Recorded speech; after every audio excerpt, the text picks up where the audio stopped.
Hello, everyone. Welcome to cricketworld.com. The third test between England and India got underway at Lord's Cricket Ground in London, and it was good old fashioned, boring test cricket, which was entertaining and gripping to say the least. I've got Nikhil Narayan with me to discuss the day's play, the first day's play, and look at the second day's play. Nikhil, the first day was good old fashioned test cricket, and we saw taunts from the Indian players from time to time about where is Bazball? Where was Bazball yesterday? There wasn't any baseball yesterday, Chandresh. England, interestingly, after a long time, I mean, I haven't seen them play this way since 2022, since the summer of 2022, since they adopted baseball. But yesterday was an very traditional, attritional day of cricket, classic Test match play. The batters initially, playing out time when there was something to offer for the Red Duke's Cherry. And then later on, as the wicket got slow and the Indian bowlers tightened the grip, the batters playing attritional cricket, looking for the ones and twos when the boundaries were not coming. It was really, a very sort of 1990s, early 2000s day of Test cricket. Not many runs scored, but also not many wickets taken. Both teams giving nothing away. So it was actually, in a way, refreshing to see some good old Test cricket after baseball has dominated proceedings in England for 4 summers. Yeah, India maintained control, and we saw Nitish Kumar Reddy picking up 2 wickets in an over. It could well have been three had Shubman Gill held on to the catch offered by Ollie Pope of the very first delivery that he faced. And we saw that through the day, at least in the early part of the day, that India didn't seem to get the angles right, or didn't seem to understand the slope at the Lords, or understand where to stand. And we saw that at the World Test Championship final. Steve Smith came up quite a bit and then injured his finger. Did India miss a trick there? Because even KL Rahul missed an opportunity. Yeah, absolutely. I think they got two things wrong. One, they sort of didn't understand the slope, and teams take some time to sort of adjust the field cordon, slip cordon at Lords. And secondly, I thought initially there was a lot of talk of pace and bounce in the wicket. The new ball did offer some pace and bounce and movement, but as soon as the first session got over, the sun was out.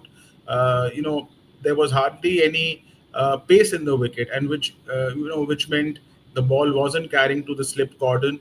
Maybe they could have, uh, st- like been a couple of feet ahead from the original position. I know it's a bit risky, but we've seen fielders wearing helmets, and standing in the slip cordon. So I think there was a couple of chances which did go down. If they were, a couple of feet ahead, they would have gone straight into the hands. I think India should have taken that chance, adjusted the field cordon, slip cordon accordingly.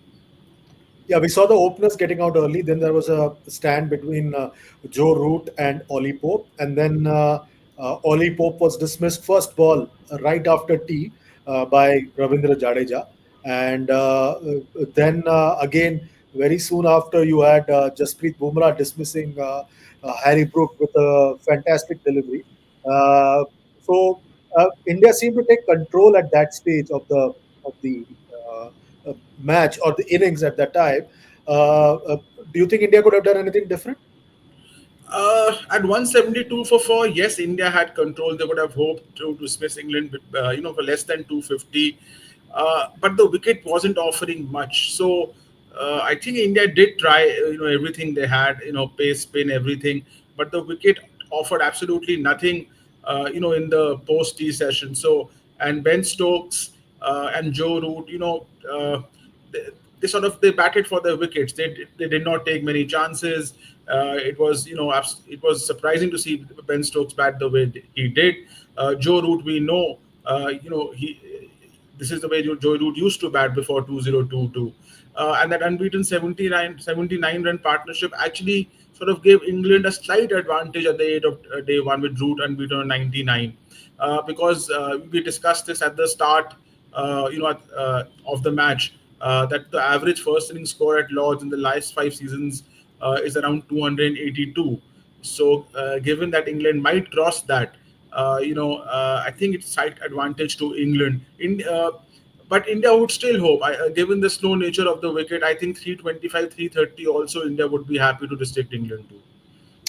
Yeah, the pitch appeared to have some dual bonds as well, and you get a sense that the spinners will come into action pretty soon in this Test match, with the weather being absolutely majestic at the Lords, and it's going to get very, very interesting. Only one bad thing for India on the first day. Rishabh Pant injuring himself. We don't know what the status is. We had Dhruv Jurel keeping wickets in his place uh, for a major part of the day. We still don't know what the status is with Rishabh Pant. India would be hoping that he's fit enough to bat, because England have included Jofra Archer in their lineup, as was announced before the Test match. That was the only big worry. Overall, I think India would also be fairly happy with the day's proceedings. Yeah, India would be fairly happy because they didn't let England to get away. England's run rate, in the middle session was less than three. I mean, also, England just scored 251 runs in the whole day, which is, the lowest total they have scored in a single day's play in the baseball era. So you can imagine, how they've played in the baseball era. That was the lowest single day total for them post 2022. India would not be too happy. Might have, Bumrah was unlucky not to get a couple of wickets with the new ball. But overall, I think if India can restrict them for less than 325, I think they would pretty satisfied with their effort. Yeah, the second day's play is going to be very, very interesting. Nikhil and I will be reviewing the second day's play and looking ahead to the third day's play when it happens. Nikhil, your sense what's going to happen on the second day? This partnership is crucial. Ben Stokes is determined to make a big score. He hasn't. His average is around 25 in the last year or so. He needs a big score. There hasn't been a ton for a year and a half. So he's due for a big score. So Ben Stokes is determined. Joe Root is Joe Root. He's about to overtake Rahul Dravid and Jack Scalise as the third highest scorer of all time in Test cricket. I think this partnership is crucial. And then Jamie Smith, the man in form for England. If India can get a couple of early wickets, 325 and less, I think it will be advantage India on this wicket.